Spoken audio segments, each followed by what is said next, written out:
Join me for a conversation with entertainment lawyer Charles Hildebrandt. Welcome to DiceGeeks.com Tabletop RPG Show. Level up your RPG campaigns by filling yourself with stories and knowledge. Explore topics from archaeology to film history to writing to literature and much, much more. This is DiceGeeks.com Tabletop RPG Show. Welcome to the show. My name is Matt and I am your host. This is the podcast where we learn how to become better game masters and role players by filling ourselves with stories and knowledge. All right, guys, it is my intention with this podcast to help us all play the greatest hobby in the world. If you want to check out my resource books, they can be found on DiceGeeks.com, Amazon.com, or DriveThruRPG.com. Just remember, it is Dice Geeks, all one word. Now, today's interview is outstanding, and here it is. My guest today is a copyright and trademark and entertainment lawyer, Charles Hildebrandt. Charles, welcome to the show. Well, thank you. Great to be here. Absolutely. It's my pleasure. Now, you have a very interesting history when it comes to science fiction, fantasy, and even role-playing games. So why don't you just start us off? How did you start this journey kind of through science fiction and role-playing games? And we'll talk about all of that here because you've got a lot to share. Right.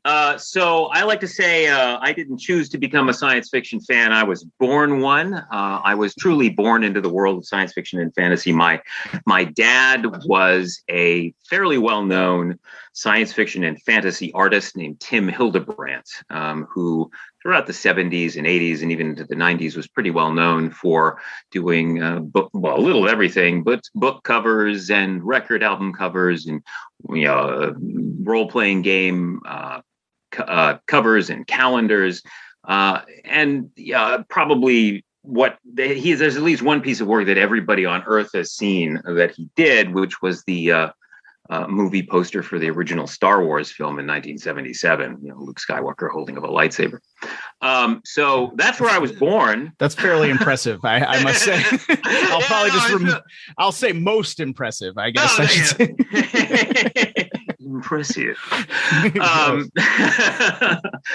So I grew up with it. I mean, I couldn't be anything otherwise. And from that,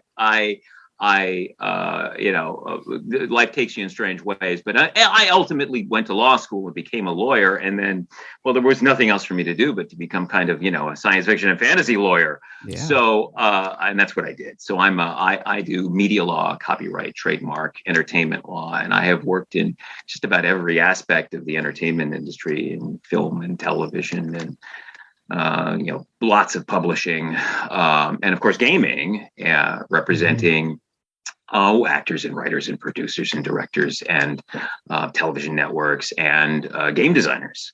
So a little of everything, and there it is.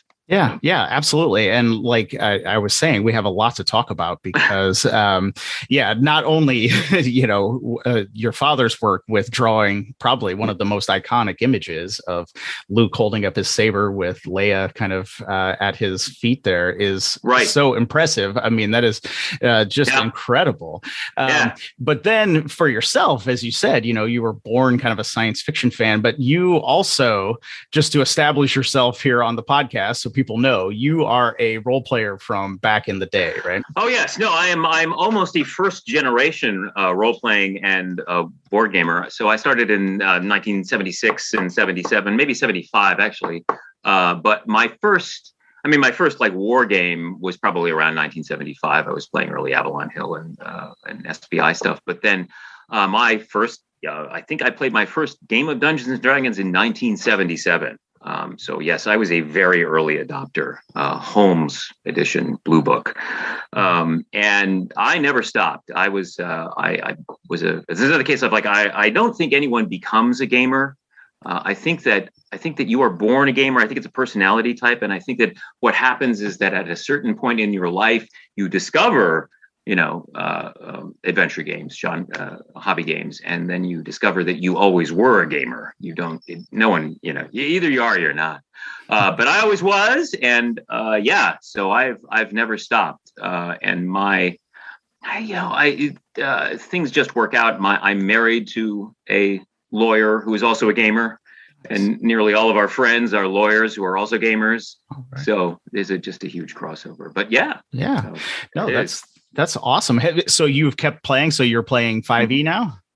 No, I am not a. So okay. So here we go. Let's get into this. Let's start with that. Okay. So I play Dungeons and Dragons, and I played Advanced Dungeons and Dragons, and up to 78 or so, or 79 maybe. But I have to say that I am not one who stuck with one game. I have always loved a huge variety of different games. If there was any game from my youth that really endured, that would be Traveler, which I think when my friends and I discovered that, we kind of abandoned Dungeons and Dragons for Traveler. Most of us were science fiction fans, really, but certainly Call of Cthulhu and RuneQuest and everything. The FASA Star Trek, the role-playing game in the 80s was fantastic. So on. Lately, most recently, I've taken a love to Forbidden Lands from Year Zero games and their Alien role-playing game, which is just wonderful. I really have a big love for that. So no, in terms of Dungeons and Dragons 5th edition, I've played it. I have one of my friends who's also a lawyer ran a brief campaign of it. I've played in it, but that's about it. So, but it's so that's not I'm not a D&D only person, although I can start with that. Yeah. Yeah, absolutely. And sadly, I have never gotten to play Traveler as of yet. Oh my God. I know. Wow. I saw it when I was a kid in the stores, but I didn't know anybody who played it. And that was usually kind of the death of that, right? Yeah. So I have to make players. And that's what I did with some other games that especially the West End Star Wars games. Yeah. That proved to be pretty easy to get people into. But I have bought the original Traveler book because they are now available, and I read through it, and I would love to play it. It's great. Yeah, absolutely. Well, it looks great. It seems great. Yeah, absolutely. And then, of course, FASA Star Trek. I fell in love with FASA Star Trek. That game was fantastic. Actually, I still every about 4 years or so, I'll force my game group to play a campaign of FASA Star Trek. I'll just be like, I don't think it should take much forcing. I mean, it's so appealing. Yeah. Well, it's a little, for certain, there's like 3 of us in the group who are like, oh yeah, okay, I will easily spend like a week just building out my character, thinking of how many tours he went on and what ships he served on. And then there's like 3 other people who are like, why doesn't this take 15 minutes? Oh, that's funny. That's funny. Now, of course, as you probably know, that life path character development system was, of course, taken from Traveler. Yes. Yes. Which originated. It's almost exactly the same thing. Yeah. No, it's wonderful. That's great. Yeah. I have to confess, there is a Modiphius has a Star Trek Adventures. I have not played that one. I don't know. Yeah. I've looked into it a little bit, and keeping with the more modern type of games, they give you a little bit of a life path, but you can make a character in 15, 20 minutes, kind of keeping with kind of more modern sensibilities instead of the first FASA Star Trek character that I made. I was like 11 years old. It took me like a week. Right. Like it just, you have to go through all the schools, and you have to, which I love. And I still think that the life path system fits science fiction so well. Yeah. Because, because even though sometimes, with like Dungeons and Dragons, I'll say like, oh, don't give me a huge backstory. Just give me a couple sentences and we'll roll with it and we'll figure it all out. But there's something about that life path in a science fiction game when you can just kind of say like, yeah, my character went to the academy. They served on this vessel. They did this. There's just something about that. Maybe not like, it just gives you a structure to the background without filling in, too many extraneous details. But it just gives the game master so much stuff that they can work in, because you're just like, oh, you can just drop something during the, the session, And, one of the players sitting at the table is just like, oh, that's the USS Potemkin up there, all blown to pieces. I was the chief. I was an ensign on that. Yeah. I was the chief medical officer on the Potemkin 3 years ago. Oh no, all my friends are, are they dead or whatever? And so, yeah, absolutely. And I think another reason why and I agree with you. I think that the life path system works very well for science fiction games of all types. And part of it is because science fiction games tend to be very rooted in a distinct background. In a way, the stuff like Dungeons and Dragons is, kitchen sink fantasy. It might be anything, but science fiction games generally don't do that, right? Like there's a specific setting and you want to tie it to it. But I think the other reason why it's appealing just as a player is that those life paths are structured to be familiar to us living today, right? So it's my character graduated from high school, and my character went to college, and my character went to medical school. So there's you kind of project a science fiction version of yourself. What choices would I have made? Well, what if I went to medical school instead of law school, right? Let's find, okay, now I'll be a Starfleet medical officer. Yeah. So I think that's it really does lend itself. That said, I have seen really good life path systems for fantasy games. Forbidden Lands from Year Zero James has a little of it. And the most recent, also Modifius, the most recent Conan game has a little bit of that going on too. I don't know if you've taken a look at that. But I think it works there for the same reason it works in most science fiction settings, is because Conan's universe is a very specific rooted setting with a very particular background, so you can do that.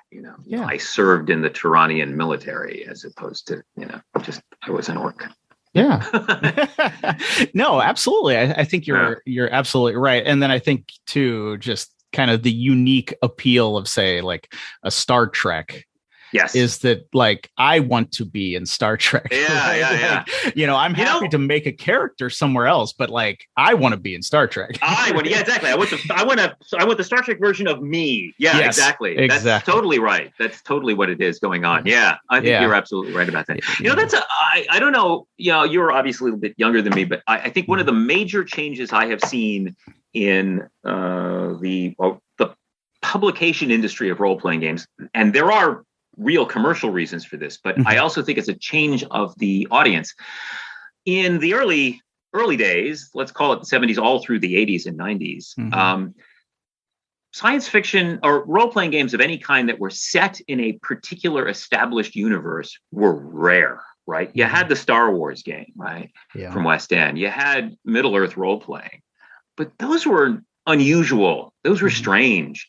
Generally speaking, it was the accepted practice that you were going to make up your own universe, right? Yeah. You might use mix and pieces of, D&D might give you all these pieces, but the plan was you're going to make your own thing out of it. And the same with Traveller, right? Like, there's a Traveller universe, but it's so huge that what's happening on any particular planet, well, you make that up totally yourself, right? Yeah. That's just and that's a major change. And that's very interesting and very different. I think of my 12-year-old me. If you had told me, well, I want to play a game set in the Star Wars universe, I would have been really skeptical of that. I would have been like, "Whoa, what? I mean, there's nothing to do. All the characters in the movies already did everything. Like, what am I going to do? There's nothing. I'm going to fly behind Luke Skywalker on the the Death Star. I don't want to do that. So. Yeah, those guys get blown up. Right? I don't want to be Porkins. What? Yeah. So, I think that's a major change, right? So now it's flipped around, right? Now everything is an established universe. Now, again, there are solid commercial reasons why that makes a lot of sense. Oh yeah. But it's also a difference in the audience of role-playing games. Yeah. Today. No, I agree. But I think, like I mentioned, the old West End Star Wars game, one of the reasons why that was easy for me to introduce it to my friends, not only could you make a character in a few minutes and I would just say, do you want to play Star Wars? And people are like, yeah, I want to be in Star Wars. And I didn't have to tell them, here's this whole new world. And what do you think about it? And here's this. And and people's head, back when the Gods War was happening, their heads are like exploding, but I just say, hey, it's Star Wars. We're not Luke and them, but we're hanging out on Tatooine and we can blow up the cantina and we can do stuff with Jabba. And they're just like, done. Done. I'm there. Right. Well, that's another reason why it's so appealing, right? It's a shorthand for a visual language, right? Yes. I don't have to describe what an X-wing looks like to you. You know what it is. Everybody knows what everyone knows what Star Wars looks like. I know. I have the shots in my mind. I know what the lighting looks like. Yeah, and that is a real strength for those types of things. I mean, my friends and I just played a few sessions of the Alien role-playing game, which is wonderful. I just adore it. But and I played off of all of that. I was GM, of course, and they everybody loved it because they knew instantly what everything looks like, right? Yep. I don't have to, you don't have to describe everything. So that's a lot to be said for it too. Yeah. Absolutely. Go ahead. Oh, I was just going to say, and you also mentioned that there's some reasons for that, right? That there is a built-in audience, right? Everything nowadays, right? If you have a built-in audience, right? There are Alien fans who may not even role play, but now are going to pick up a book, right? There are Star Wars fans who are like, well, I don't know, but this Fantasy Flight game, look at this artwork. I'll pick this up. Maybe I'll play the Fantasy Flight, Star Wars or whatever, or the Star Trek one. You look at these books and they're beautiful and the artwork's there, and you're just like, it appeals to even people who are non-gamers, let alone people who role play, right? And absolutely. And even for people who are gamers, right? We live in this saturated universe of media where everything's available at all times, and there's new stuff coming out literally every week, right? Yep. And so, like everyone's, at least mine, and I don't think I'm alone on this. If you show me your original new fantasy setting for your role-playing game, my default answer is, I'm not interested. I don't care about your new setting. I got 50. I want to play. I know Game of Thrones. I know Conan. I know Lord of the Rings. I want to play in something that already exists. I don't want to learn new things. Yeah. I've got all these other universes swimming around in my mind, and it's a barrier if it's an original universe, which again is exactly the opposite of the 70s, where flipped around the other way. The appeal was that it was original as opposed to a barrier to entry. But yeah, that's really interesting. I think that's an interesting point that because if I have to explain more things, right, it's just more work to get the buy-in into the setting, into the system. If you have to learn a new system, whereas if the person's a hardcore gamer, right, and I say something like they'll play anything, or I'll say something about the setting, and I'll just be like, hey, it's Firefly, but you're superheroes, and they're just like, done, done. I got it. I got it. Cool. Okay, we're in. But somebody who hasn't seen Firefly is like, I don't know what you're talking about. It won't help them, but but that is the beauty of that, right? You could send somebody and say, here, watch these 13 episodes. Yeah, that's what we're playing. That's what we're playing. Yeah. And these guys are all cool. I think one of the real strengths of Call of Cthulhu, and it was less clear to me when I was a kid, but the older I get, this is more clear to me. I think Call of Cthulhu, of all role-playing games, that's the one I always pick to introduce non-gamers to. It's the first one I always pick because it takes place in the real world. It's all set in the real world. Might be in the 1920s, might be in the 1930s, might be now, but it's the real world. And you are not playing, you have no magical powers. You're just playing normal humans, right? And everybody else is a normal human. That's instantly understandable. Everybody understands it. Oh, we're playing in 1930s Germany. I know that. You're right. I don't want to be there. I don't want to be there, but I know what it is, right? Yeah. Exactly. We're playing right now. Yeah, it's happening right now today. Oh, so I could just, I take out my cell phone. Okay, what do you do? And there's no explanation required. It's instant buy-in, and it works really well. Yeah. Same sort of thing, right? Yeah, absolutely. And I think too, kind of along with that, the next easiest, kind of like you're saying, like it takes place now. The next easiest kind of introduction for a non-gamer for me was a superhero game, because it's just like, Marvel whatever movies. Year we're playing, we're like, it's 1996. Well, it's 1996, and everything's the same except you have super strength, and the person's just like, okay, I get it all. I get it all. I understand, and it just works for them. Right. So, well, and also, the rise of the Marvel films has made superheroes nowadays, of a cultural type. Wow. Yeah, it's everyone knows it now. It's just like it's like Star Wars, right? It's a thing you don't have to explain. That's absolutely right. Yeah, absolutely. Yeah. So, and now, we've talked a lot about, these interesting things. I could ask you how you run an Alien role-playing game, because I haven't looked into that one too much about, running games, but I do need to talk to you about being a lawyer as well. It's probably why I'm here. So,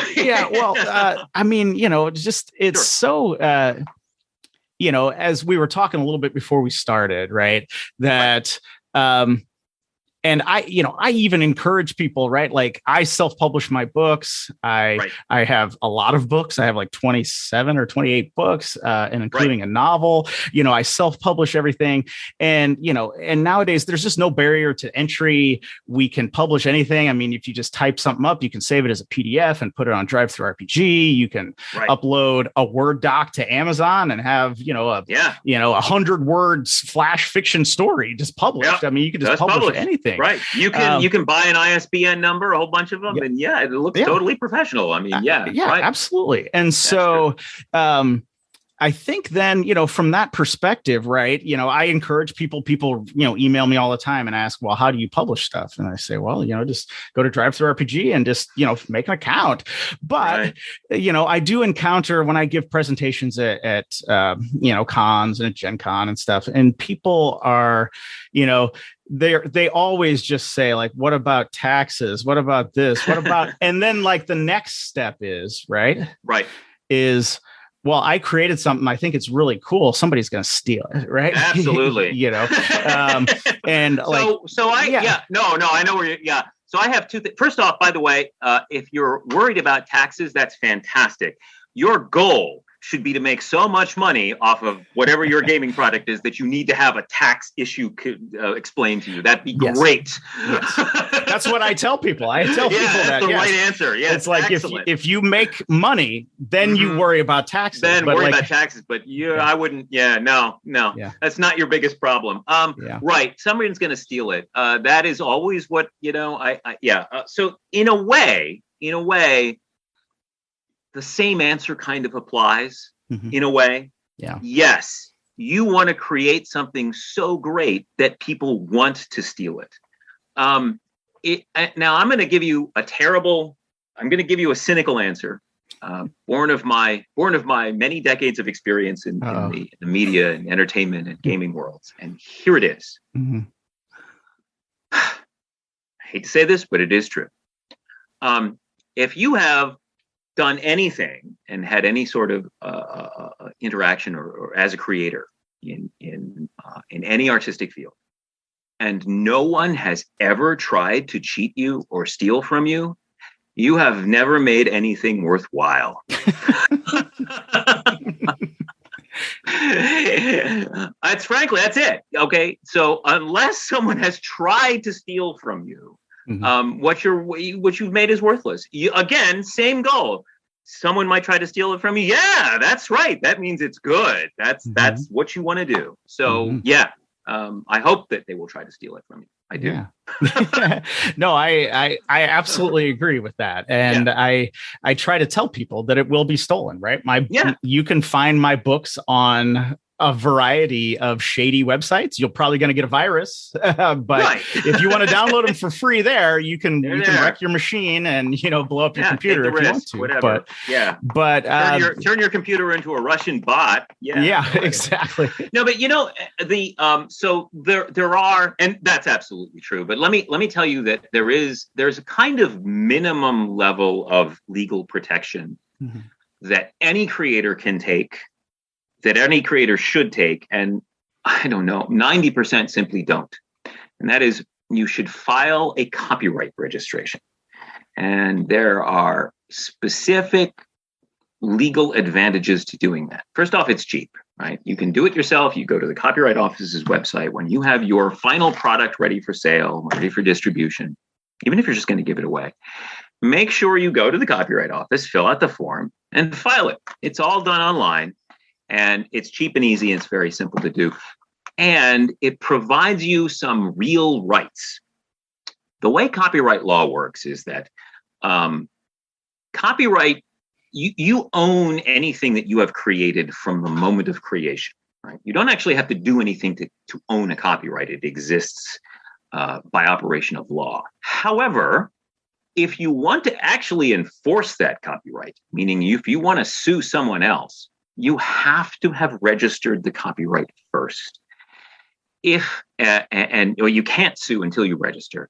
And if someone else steals your work after you have registered it, you can get attorney's fees from them. If they steal your work and you haven't registered it yet, you can't get attorney's fees for it. So that alone, right? The copyright, the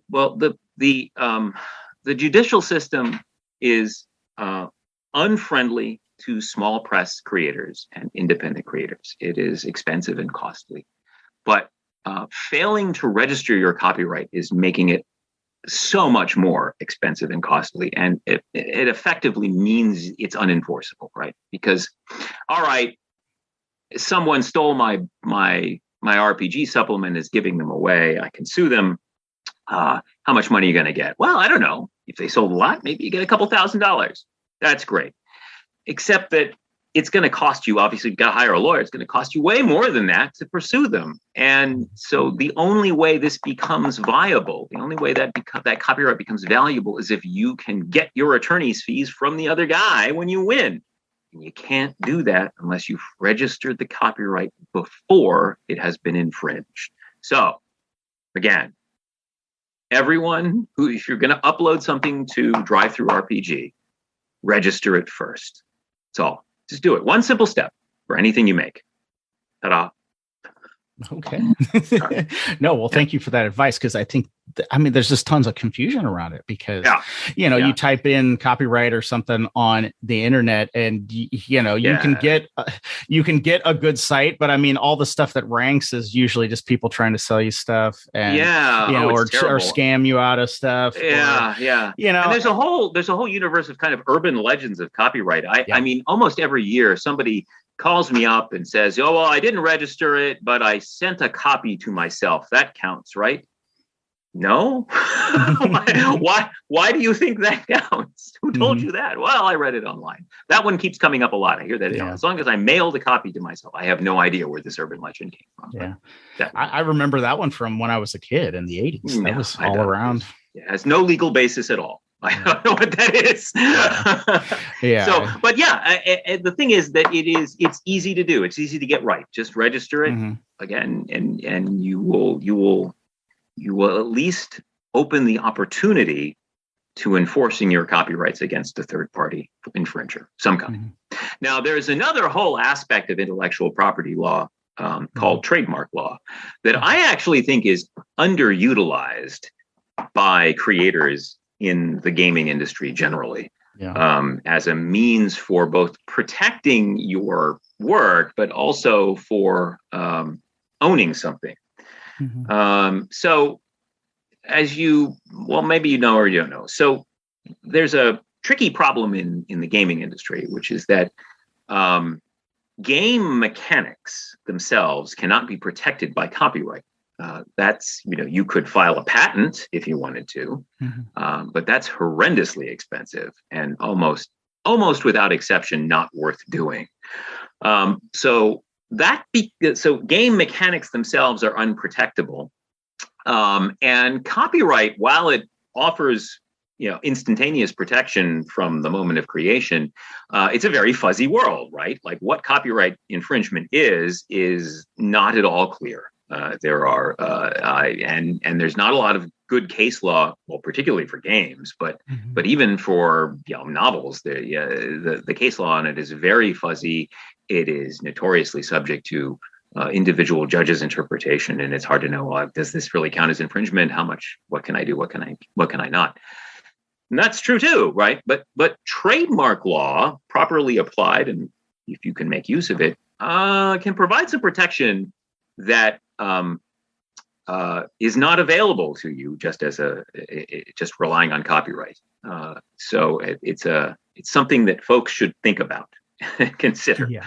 And what you're talking about there is like a phrase or a name or something that somebody else can't then reuse, right? To get like Star Trek has a registered trademark of Star Trek. Even Captain Jean-Luc Picard is registered trademark. I can't just name some character Captain Jean-Luc Picard, right, without getting a notice. Right.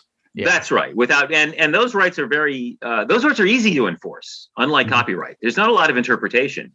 Does it say Star Trek on it? Yes. Well, I own that. You don't. So that's it. That's all. Bye. So it's very easy to protect that. And again, it's underutilized in gaming.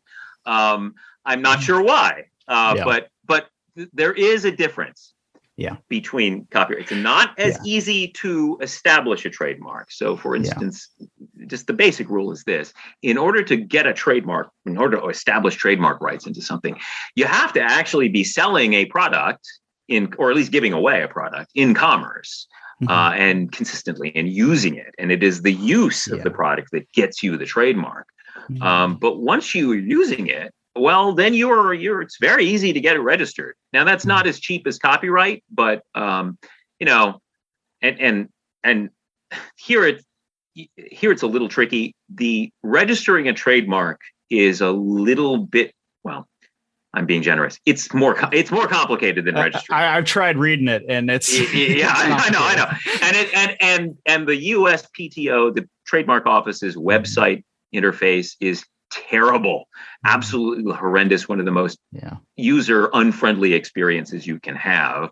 And then, so it induces stress in anyone who looks at it. It induces stress in me, and I'm a trademark lawyer. So that's a bad sign, Charles. Yeah, it's a bad sign. So, but you're talking about something, it is not outrageously expensive, right? Even to get a trademark lawyer to do it, the filing fees and the lawyer's fees to register your mark is going to come in under $1,000 just for everything. And then once it's registered, you own it for as long as you're using it. It never expires as long as you keep using it. So if you come up with your, you got a great title for your series of books, great. Put them up there, and if someone is now stealing them, not only are they violating copyright law, but they're also violating trademark law. You got more ways to sue. So something to think about.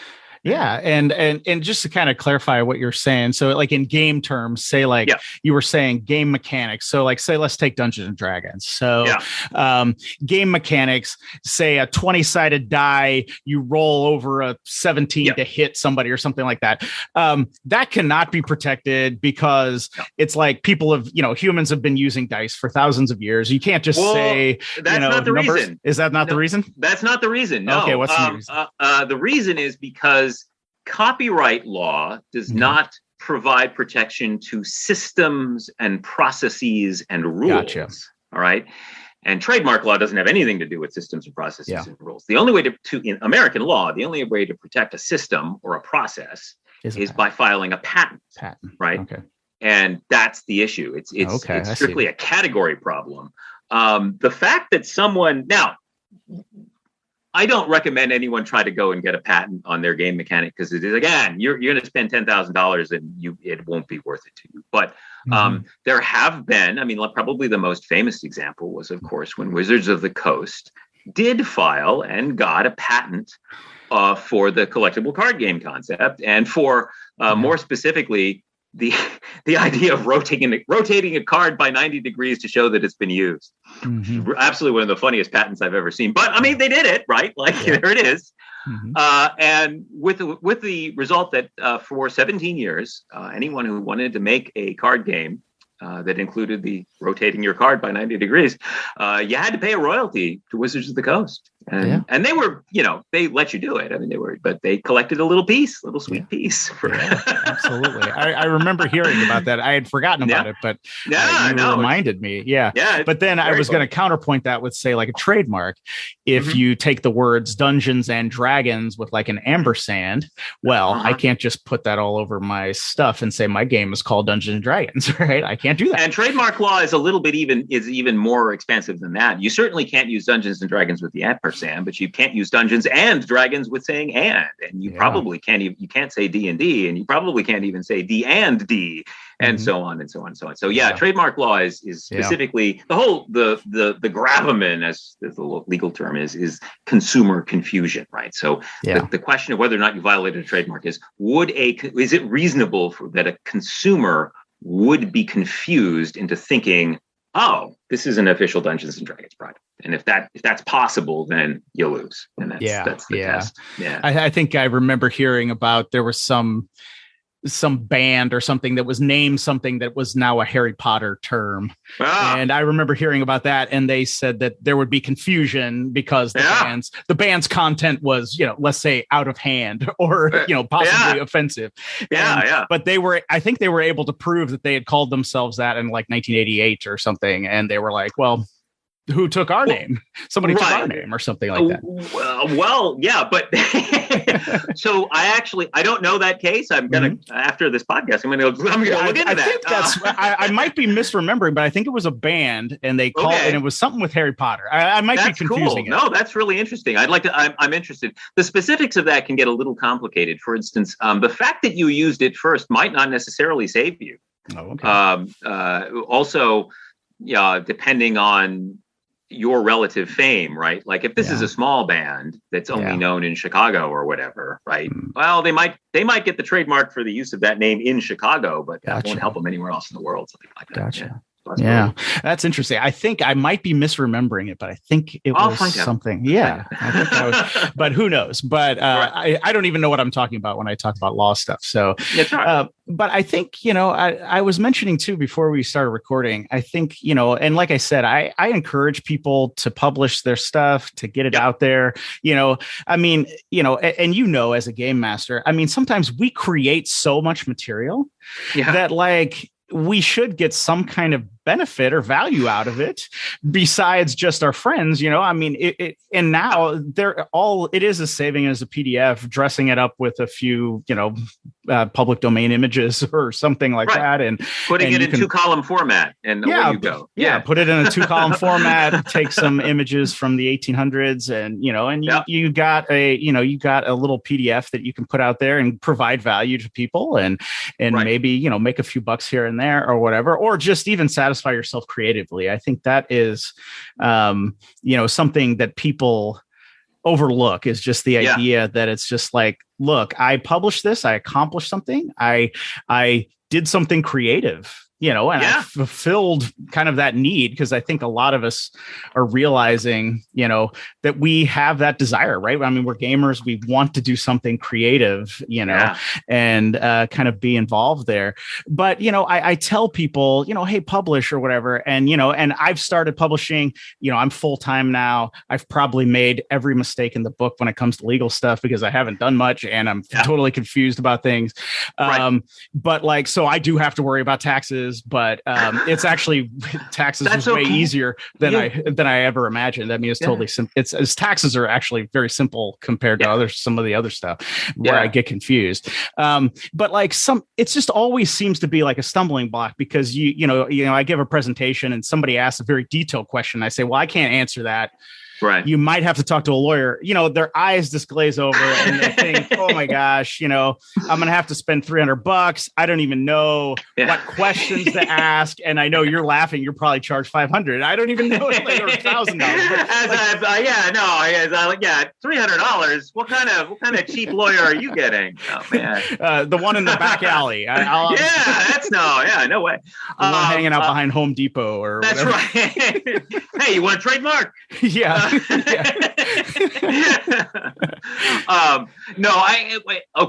know. People are afraid of it, right? Like people are afraid that it's going to cost you thousands and thousands of dollars, but that's not true. I mean, well, okay. that's not true for a lot of these basic things, right? Yeah. It's certainly not true for a basic understanding of what you need to do for copyrights and trademarks and setting yourself up or reviewing a contract. That's not going to cost you thousands and thousands of dollars. Now, suing someone, okay, absolutely, no, that's a different case. But a lot of this stuff can be done easily. I will say that one area that creators, now this is not true of independent creators, right? So like you're on your own. If you publish your own on drive-through, that's great. An area that independent creators get screwed all the time is not really understanding their contracts with their publishers and distributors. Yeah. And that is an area I'm going to say here, this is a blanket rule. Never sign a contract unless you let your lawyer read it first. Never. And yeah, is it going to cost you $500? Yes, it is. That's right. It is. But so what? That's like saying, how much is my homeowner's insurance going to cost me? What? Well, sorry, you have to have it. I mean, that's just the way it is. You have to have that. So don't ever sign a publication agreement until you get a lawyer. Yeah. I think that is probably the best advice because, I interview obviously a lot of authors on the podcast. I interviewed one novelist on the podcast who published his work and then the publisher went out of business and there was a legal case because he may not have owned his own book. Oh yeah, right. No. Because he signed and a there's contract. an excellent chance. Yes. Oh, absolutely. But I think it got resolved, and I think the judge awarded the authors the original copyrights. But he I think he dodged a bullet on that one. Yeah. No. Well, and he had to fight for it, right? Yeah. He had to absolutely. Go away. No. Absolutely. I mean, I just reviewed a publisher agreement a week and a half ago that was so one-sided that at the end of the day, after several rounds of negotiation, I told my client, I'm sorry, I am not going to recommend that you sign this under any circumstances. I tried my best, but my recommendation is you need to walk away. You need to walk away. And he did. And he did. But it's the way it is. You can't just, you can't do it yourself. You're just not going to be able. There's so many things. Another problem here is that intellectual property law is not intuitive. So many of the things that in many aspects of law outside of IP, the law really is intuitive, right? It kind of is like, well, that should be wrong. That should be illegal. And it probably is. That's probably how it works. You can't take my car. You can't take my car. That's illegal, right? Yeah, that's right. Yeah. And if I bought the car, I own it, right? Yeah, you do. Yeah. But that's not true in copyright and entertainment law and intellectual property law generally, because these are not intuitive concepts. People don't understand. Yeah. Like we are born with the idea of, if I own this thing, I can hold it. It's mine, right? And you can't have it. But that doesn't exist when it comes to copyrights and in the digital world, when anything is infinitely copyable perfectly, right? Like the fact that I can make a copy and it doesn't deprive you of anything. It doesn't. You can still use it. So the rules, all of these rules, have to be made so to deal with that, and they are not intuitive.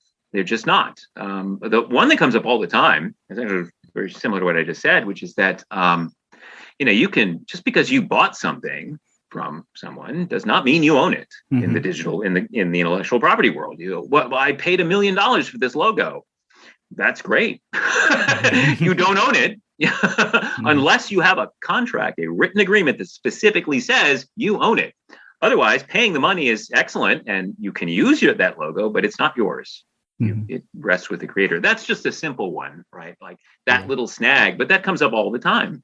The fact that there is no transfer of an exclusive right in intellectual property absent a written agreement specifying it is not a intuitive concept. When I go buy, milk at Safeway, right? I own the milk. I don't have to sign. Safeway doesn't have to sign an agreement over to me saying, yes, Charles owns the milk, right? I just pay them the money and I get the milk. Again, it doesn't work that way in the IP world. I got to have the agreement. Yeah, absolutely. And I think this is where, and I think it is sad where people just get kind of overwhelmed. And I think I think I did this for a long time when, back in my younger, naive days, that I would get ahead of myself, right? I would start worrying about the taxes before I made a penny on something, and I would start worrying about, somebody's going to steal my derivative Star Wars clone that I made up when I was 16 years old, and nobody would ever totally going to take that. They're totally going to take that. They're going to totally steal that. And when nobody wants it Wizards at of the all, Hasbro is going to take that. Yes, Hasbro, and they're going to make $1 billion. and nobody wanted it. Nobody wanted it. It was garbage and everything. And so I think we get too far ahead of ourselves and we confuse ourselves. And then we think, my thought of publishing my little adventure that I ran with my friends is now turned into this thing where I have to hire 9 lawyers and worry about all this stuff. And I think, no, you don't have to go there. You can relax and, put some things on DriveThruRPG without necessarily talking to a lawyer or anything like that. Well, but file that copyright registration first. Okay. I'm going to keep coming back to that, but yes, that is the one thing you do have to do, and you can do that yourself. File that copyright registration. Okay. But you don't have to. You don't have to. When you don't sign a contract with a publisher unless you have a lawyer. That I don't think you should even consider that. But most of these problems will only occur when you are talking to a third party, when you're talking to, I have this thing and now I want to go take it to X publisher and have them distribute it. Well, now it's more complicated. Now it's not just you and RPG and DriveThru. And I think that is kind of interesting too, because once you have somebody interested, obviously you can get a lawyer that's interested as well, right?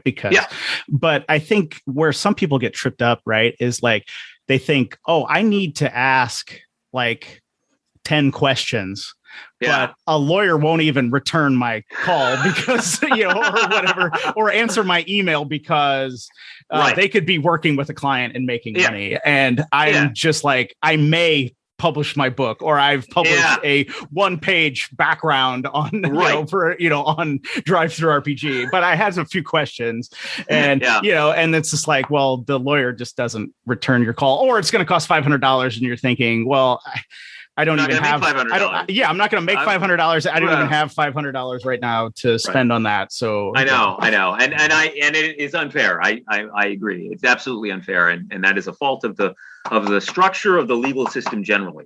I will say though, there are, depending on the circumstances, there are lawyers, and I do this. There are lawyers who will take media, entertainment, game design clients on what's called an all-around 360 deal, which will instead of saying, okay, you don't have to pay me $100 per minute or whatever, you don't have to, well, that's not how we're going to do this. I'm going to take a fixed percentage of whatever you make on your role-playing game sales. So, I will, let's say 10%, right? Like whatever it is, you give me 10% of it, and then you can call me up and ask all the questions you want. Mm-hmm. And so a lot that will happen sometimes. Now that's, there is it's kind of like the same problem of getting an agent, right? Like you can't get an agent until you have a career, right? until you have sales to prove that you have an agent, and then you have the same problem, right? Like you can't. It's hard to get a lawyer when you haven't sold anything yet. Like, well, I don't want to. You got to give me a reason why I'm going to take the risk and that I'm ever going to see anything off of that 10%. But yes, that is an option, and that is done a lot. And as I said, I do that myself. So that's another possibility. Yeah. And that reminds me back in my old independent filmmaking days. It was, I'd meet people and they're like, oh, well, I have an agent. And you're like, how did you get your agent? And they're like, well, my girlfriend's brother-in-law's sister's roommate knew somebody who was a new agent at whatever place at CAA, some client, and they just needed some new clients. And you're like, oh, wow, that's great. I'm not going to repeat that. There's no way. The other thing is like, there is no doubt that in the filmmaking world, right? If you want to become a screenwriter, yeah, you're going to need an agent at some point. Yeah, that's absolutely true. That is simply, but there's lots of places where that's just not the case. Certainly in the gaming world, it's not. Yes. You don't need an agent. Yeah. And even increasingly now in the publishing, like the prose publishing world, that is also true, right? Like you don't really need an agent. You're going to have to do so much self-promotion anyway to get to the point that a major publisher is interested in you. At that point, whatever an agent would do is the work has been done. You've already done most of it. Yeah. And so, you would just hire your lawyer as your agent at that point. But don't stress about getting an agent. I stopped the filmmaking some years back because I needed to eat food, and I needed to actually make money with things. But. Well, so yes, but let's. I want to say, because I grew up in an artistic family, right, and who and obviously my dad was a professional artist, and that was his career, but for sure, but. I do think that our society, I think, puts too much emphasis on commercial success as a value in itself. There is a tendency for us, particularly when it comes to any form of artistic expression, any artistic career, be it writing or music or gaming, whatever, somehow, if you're not making money at it, it's not legitimate. Right? Like it's not worth doing. And I want to say that's false. That's absolutely untrue. If you enjoy making movies, you want to make your films by yourself. If you've never made a dime off of it, but you just enjoy doing it, that's worth doing just because you like doing it. You're doing it for your own fulfillment. You're doing it to make your own life richer. And even if you never make a penny, that should not be the signpost for success. Also, because frankly, 99.99999% of creators don't make any money at it. So if you're going to make that as your goal, you aren't going to succeed. And filmmaking is a whole different beast. And and I'll say some things on the podcast. Sometimes people probably think I'm bitter, and I really, if I'm bitter about some things, it would be with certain interactions I had with some people, right? Like that would, which I'm not going to obviously even mention or go there. But it's fine. But I've had worse. Yeah, I'm sure you have. Being a lawyer, I'm sure you've come across some people you wish you could forget. But I don't really regret at all, spending, the time and effort and making some of the movies that I made. Right. I mean, I probably made 50 to 80 short films, 3 feature films that were, 2 of them were entirely bad and unwatchable. The third one was watchable. It's on Amazon somewhere if somebody wants to pay $1.99 to rent it or whatever. But what's the title? What's the title? I may go look. Oh gosh, it's I probably shouldn't have mentioned it. Okay, so this is kind of a long story. I was actually working in Haiti during 2010 when the earthquake happened. So I shot a fiction film in the aftermath of the 2010 earthquake. Oh, wow. So it is called Kraze, which is a Haitian Creole word, which means broken. So it's Kraze, Kraze. And it's on Amazon for $1.99 rentable. It stars Rudely Jules. That is. No, I'm looking you up on IMDb. I see it. Okay. Yeah, it's there. Okay. Yeah. All right. It's on Amazon for like $1.99 rented. I couldn't get it into Prime because I did the subtitles wrong. They have a certain requirement for the subtitles, so it's subtitled in English. It is subtitled, but they require a certain file which I didn't even know existed when I did the thing. All right. I mean, I learned a lot making it. That movie is actually watchable. It won a number of awards. The other 2 weren't really weren't really watchable very much. I mean, they actually won awards too, which I don't understand. I don't really understand, but so I don't really regret their creativity, because I'll tell you what, I learned a ton about, working with people. Number one, I learned a lot about story construction and understanding how to pull an audience along, so that when I release my novel this year, 2021, I released my novel in June of 2021. I really, I took all of that experience with me, and I knew how to pull, I knew how to pull an audience along and make them flip the next page on my novel. Because were you, let me ask you something. Were you a solo filmmaker here? You were DP, you were editor, you were everything? Yeah, I was a lot of that. Yeah. I had a partner who he had some money, so he had some of the money, and he did a lot of the sound work. So he had some experience with sound, which I was a little bit lacking on, but I was the DP. I wrote the thing. I sometimes edited the whole thing myself, or kind of co-edited with my partner. Did it all, did sets, did all the stuff, did everything as much as I could. So I was, the one that I shot in Haiti, I shot that basically by myself with one or two of my friends in Haiti.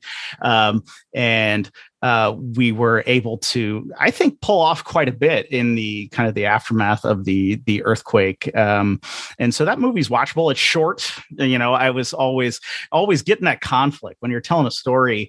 It's always, you start, we talked about the Alien role-playing game. If you watch the movie Aliens, right?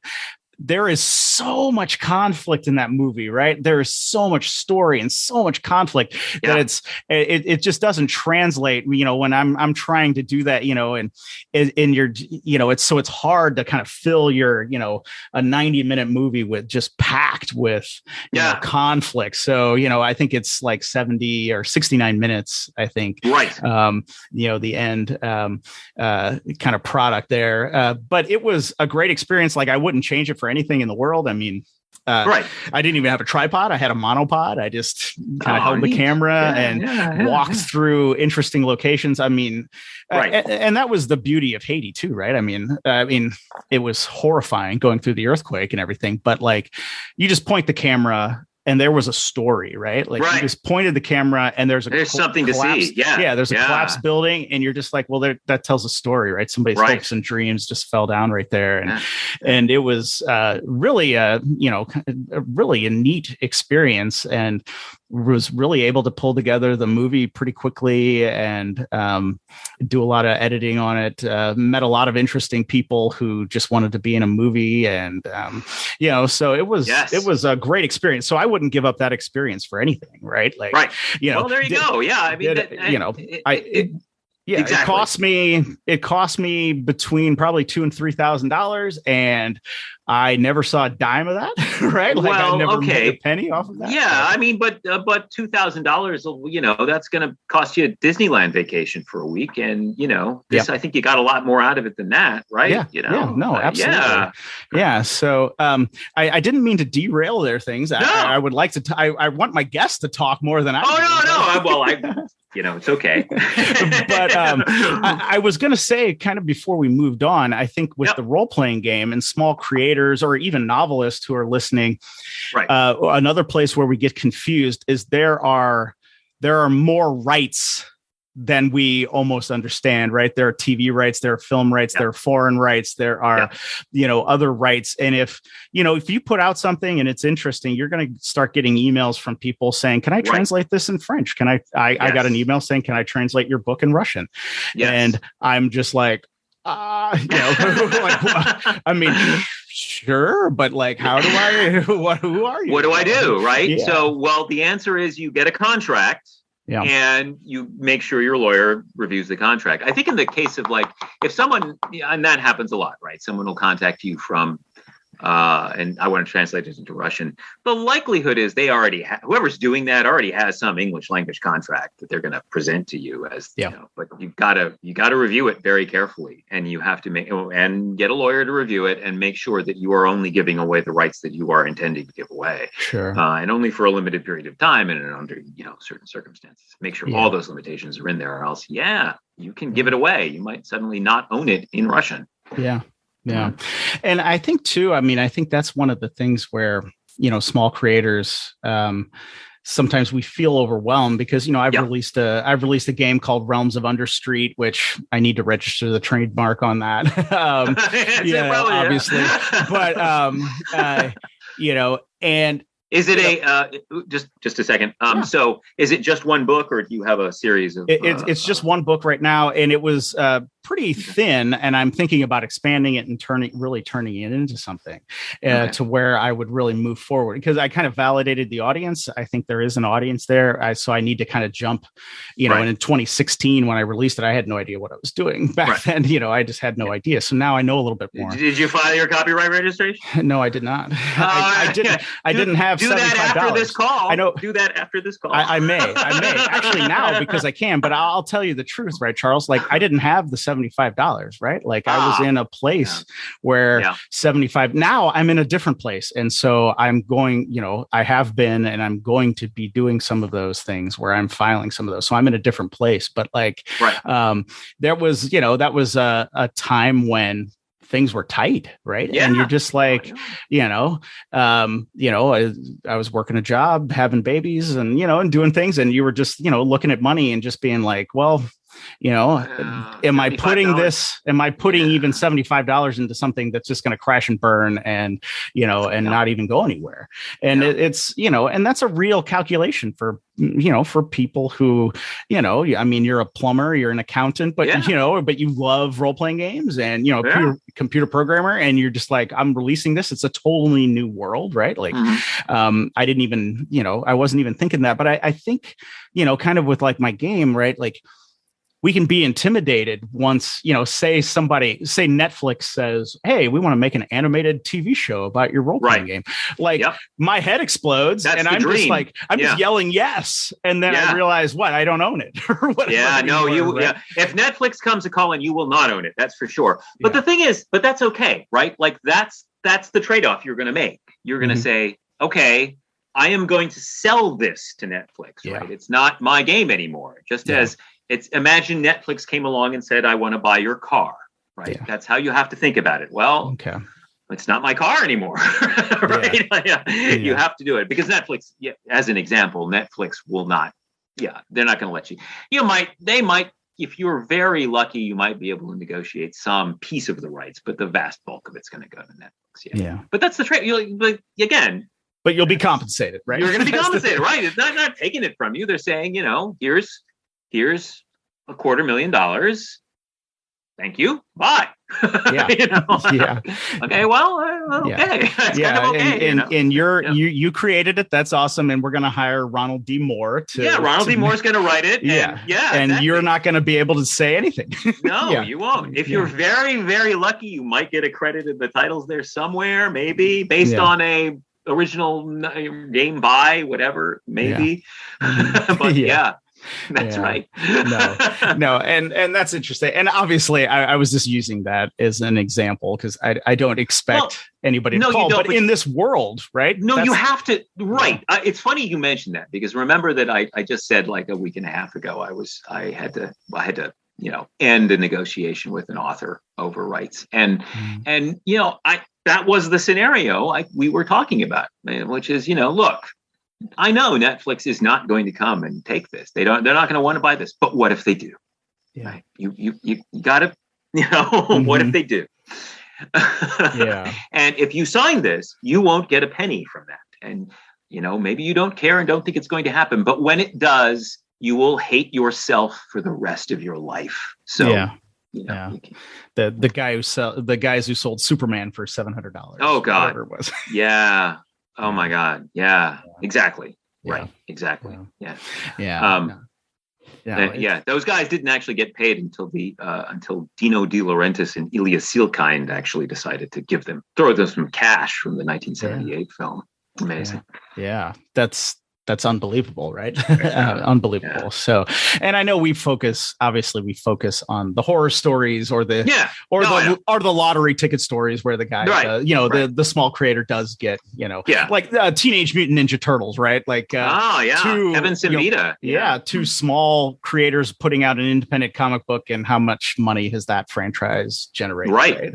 Like, I mean, just tons. Who would have known, right? Yeah, who would have thought? It's totally insane. How could it possibly be true? Yeah, no, it could be. It does happen, right? Yeah, it could be. It does happen. Yeah, and people get embarrassed about that question. Like, well, should I even be thinking about what happens if Netflix comes calling? Well, the answer is yes, you should, and that's why that's what your lawyer is going to do. You're going to say, you got to think about that. You have to think about all these scenarios. That's the reason you're signing the agreement. Yeah, no, absolutely. But I mean, it does put us in kind of a weird thing, because if I'm telling the buddy in my game group, oh, well, I'm worried about if Netflix calls or whatever. Right? Like, that sounds even coming out of my mouth. Yeah, don't say that. It sounds ridiculous, right? Like, it's just like Netflix is not going to call. Right? I'm really concerned that Tom Cruise is going to take this from me. Exactly. Yeah, exactly. Right after Mission Impossible 11, he's doing mine. Going to do mine. Yeah, it's right up there. Yeah, it's right up there. But no, all right. It's what it is. Yeah, I know. No, I know. But it just seems a little ridiculous. But no, I agree, because I think that's one thing that we don't really think about too, is just as a creator, when we're creating stuff, right? Who are the people, right, who have reached some of those heights, right? They've created something that has value to it. And even though my scale is smaller than George Lucas's scale, and it may always be, right? I don't think I'm ever have a Star Wars or to compete, but it's just like, well, even in a small scale, you never know. But like, even in a small scale where maybe I create something and a game company that only has 4 employees wants to put out my game, right? I mean, that's even a jump from something that I don't even understand, right? Like, we haven't, that most people haven't even thought about. And I think that's where you're talking about, make sure it's in the contract, right? Yeah. You've got to do it. I mean, that's the only protection you have. You have to do it. And this is, I think, another thing here is that people, this is innately human, which is, I think they feel, creators in particular, feel embarrassed about standing up for their rights and feel that pushing back against a publisher's agreement is somehow hostile, right? Like, the publisher sends you a draft of a contract and says, sign it. Well, but I don't like things X, Y, and Z. Saying that is okay. That's fine. It's just like going to the car dealer. Well, back to the car again, right? And, and the car dealer presents you he says, well, you're going to buy this one, but it's orange. This car is orange. And it's okay to say, I don't really want the orange one. I want the white one. I don't want the orange one. And that's the same thing. What's going on in a negotiation with a publisher, right? And I don't want to agree to this. This is what I will agree to. And I think, and I totally agree with you, but I do think there is, it's probably deep psychological things, in our mind, but sometimes we feel, right? Like, so Simon & Schuster wants to buy my book. Yeah. I look at me and say, normal Matt living in Missouri, right? Like, I don't have any leverage against them. So you do. You do. I know, but that's what we kind of think. I think. Yeah, sometimes. No, don't think that. I mean, you do. The fact is, they want your book. That's the leverage you have. They came to you and wanted it, and there it is. That's your negotiating leverage, and that's what you are withholding. And so, that's absolutely right. But you gotta, there it is, right? It is also true, though, that, this is like Netflix. Simon & Schuster is going to demand things. And you've got to decide, well, at the end, am I willing to give this up or not? And I can't answer that for you, but you would be faced with that decision. Will be faced with that decision. Yeah. My experience, though, by the way, when it comes to game companies, however, I have yet to encounter one that's horrifically unreasonable. So, I mean, that doesn't mean that they're not out there. I'm sure they are. It's just that in my practice, it hasn't happened. My experience with game publishing agreements and I'm talking about major publishers. They're they want to sell games, and they want to be able to keep selling games, but they're not interested in really anything else, and they're not they're not trying to take it from you. Generally, they want to pay you. So generally, I think, of course, that's that makes perfect sense. And I'm not saying people should feel that way, but I think sometimes people feel, they do, certain things. They do. They do. Well, it goes back to that. It goes back to what we started with. People are, this idea is so good, someone's going to steal it. Right. Yeah. And the answer is, well, yeah, I hope so. I hope it's that good. Well, absolutely. And now, Charles, I could keep talking to you because I could ask you about all kinds of role-playing game stuff and everything. But I do want to mention, some things that you're involved in. You're involved, and I want to get you some time to talk about some of the things that you're involved in. You're involved with the Museum of Science Fiction. Why don't you tell us about that project and what that is? Yeah, so that is a group of about 100 or so folks in the Washington, D.C. area for the last few years. We are trying to put together the basic infrastructure to assemble a world-class museum of science fiction, not a Hollywood type of thing, but a museum dedicated to science fiction as a literary genre, also as a movie genre, but just the concept of science fiction and its place in history. And it's kind of weird that it doesn't exist, right? There isn't one. There are like some things like it, but it just doesn't exist. And so, I've been, and we're a group of professionals. Most of us are located in the Washington, D.C. area, but others are not. Forgive my barking dog. Forgive my crying daughter. Right? Same sort of thing. And that's a major pro bono project that I've been working on. And we have, while we're doing this, we're doing other things. We produce programming, we do online things, and one of our major initiatives for the past few years has been we produce a convention, a science fiction convention in the Washington, D.C. area called Escape Velocity, which is a combination science and science fiction convention. So we will have, science fiction writers and producers, but we'll also have genuine NASA scientists. And we talk about the intersection between those two things. So that's a project that, we've been doing that. Well, obviously not since the pandemic, but before the pandemic, we've been doing that almost every year. And we will likely be picking that up again next year.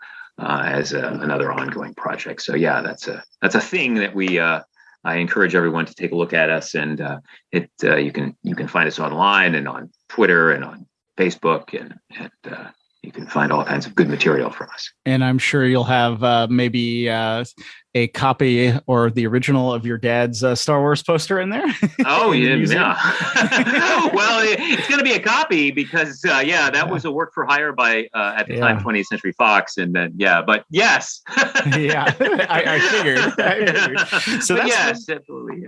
Yeah, absolutely. So that is interesting that you're saying that there wasn't really kind of a museum kind of really dedicated to science fiction. Right. That's surprising to me. It is surprising, right? I mean, we have all these other sorts of, some very specific niche museums, particularly in DC, right? So Washington, DC has a lot of museums. Mm-hmm. And some of them are very, very focused on small topics. And yet there really isn't one for science fiction. So there it is. Yeah. While I'm at it, I should plug another major client of mine. I am the IP lawyer for the Spy Museum in Washington, DC, which a lot of folks have probably been to and seen. Oh, and it's pretty well known. And so we think of that you could imagine sort of the Spy Museum is kind of the model for what we would do as a science fiction museum, right? There's no crossover. Nobody involved in the Spy Museum has anything to do with the Museum of Science Fiction. Sure. But that's our. So no, absolutely. That sounds fantastic. And then I will be sure to include any of the links or social media please. that you have in the show notes for this episode at Absolutely. Yeah. And then I guess, though, like I said, I could keep asking you some more, but it does feel like a good time to wrap up in that sense. Your dogs are going crazy. My dog is, there's only one. He sounds like he's more, but yeah, that's all right. Yeah. And so why don't you just let everybody know, where can we find you? Where can they follow you on Twitter, or, where can they find you and learn more about you and that? Absolutely. You can follow me on Twitter. I am CG Hildebrandt, and at CG Hildebrandt. That's probably the best ways to follow me and all of my rantings on all topics. But yeah, I mean, and my law firm is the Roberts Law Group, and I'll give you the links, and you can put that in the show notes as well. But yeah, absolutely. Yeah, absolutely. So anybody who's listening right now can head over to dicegeeks.com and check out the show notes for this episode. You'll find links to the Museum of Science Fiction and to Charles's social media and law group and all of that. Well, Charles, it was just a blast talking to you today. I mean, it's just a ton of fun. I probably will have to have you come back on. We'll talk about game mastering. We'll talk about all kinds of stuff. Yeah, absolutely. Anytime. Absolutely. All right. Well, thank you so much for coming on the show today. Thank you. All right, there you have it, guys. Man, I really hope you enjoyed my conversation with Charles today. He has tons of information that is critical for anyone who is creating intellectual property, self-publishing, writing books, whatever you are doing. So it was awesome to chat with him. And the fact that he is an incredible science fiction and fantasy fan, as well as a role player and game master, is just icing on top. As I mentioned in the show notes, I have provided links to where you can check out Charles and learn more about his work at dicegeeks.com. Head over there, check it out. All right, guys, if you want some free stuff, head over to dicegeeks.com/free. You get 20 free dungeon maps, a custom D&D character background, plus a ton more little PDFs that will help you run games. Also, you'll never miss an episode of the show, and each and every Friday you'll get an email update from me letting you know what is going on in the wild world of Dice Geeks. Hey guys, it's always a pleasure to come to you each and every Wednesday. If you would like to support the show financially, you can do so at patreon.com/dicegeeks. All right, now until next Wednesday, keep gaming!